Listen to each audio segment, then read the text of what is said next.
સમાચારમાં આગળ વધીએ શેરડી પકવતા ખેડૂતોનો ખાનગી સુગર મિલો તરફ ઝુકાવ વધ્યો। સહકારી મિલો મુશ્કેલીમાં। નવસારીમાં વર્ષોથી શેરડી પકવતા ખેડૂતોનો સહારો બનેલી સહકારી સુગર મિલો ખાનગી મિલો સાથેની હરીફાઈમાં મુશ્કેલીમાં મુકાઈ છે। જિલ્લામાં સહકારી ધોરણે ચાલતી સુગર ફેક્ટરીઓ ખેડૂતો માટે વર્ષોથી વિશ્વાસનો આધાર હતી, પરંતુ ખાનગી મિલોના પ્રવેશ બાદ પરિસ્થિતિ બદલાઈ છે।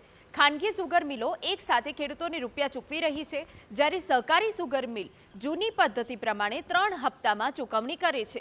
ખાનગી સુગર મિલો એક સાથે રૂપિયાની ચૂકવણી કરતા ખેડૂતોનો ખાનગી સુગર મિલો તરફ ઝુકાવ વધ્યો છે, ત્યારે આ મીઠી હરીફાઈ સહકારી સુગર મિલોને કડવો અનુભવ કરાવી રહી છે। ગંડેજ સુગર ફેક્ટરીએ પહેલા હપ્તા માટે 1000 રૂપિયા અને કદાચ કોઈ ખેડૂતોને જરૂરિયાત હોય તો 1500 રૂપિયા 9% વ્યાજે આપવાના, તો એ 9%નું વ્યાજ પણ કેટલા ખેડૂતોને ભાડે પડે તેમ છે, મજબૂરીમાં લેવું બી પડે, પરંતુ એને ઓછા વ્યાજે થાય એ પ્રમાણેનો નિર્ણય થાય તો ખેડૂતોને માટે એ આવકાર્ય છે। મિલોનું ખાનગીકરણ થતાં હરીફાઈ પણ વધી છે, જેના કારણે આ વર્ષે ગણદેવી સુગર મિલ દ્વારા ખેડૂતોને પિલાણ શરૂ થયા બાદ પ્રથમ હપ્તો ચૂકવવાની જાહેરાત કરી છે। જોકે જેને માટે ઘણા નિયમો બનાવવામાં આવ્યા છે।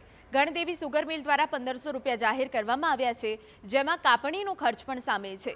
ખાનગી સુગરો તાત્કાલિક ચૂકવણી કરી ખેડૂતોને આકર્ષી રહી છે, ત્યારે સહકારી સુગર ફેડરેશન પણ હવે મેદાનમાં ઉતરી છે। ખેડૂતોને ટકાવી રાખવા માટે પ્રોત્સાહન યોજનાઓ, નવા ટેકનોલોજી આધારિત પગલાં અને પિલાણ પ્રક્રિયામાં પારદર્શિતા લાવવા માટે આયોજન શરૂ કરવામાં આવ્યું છે।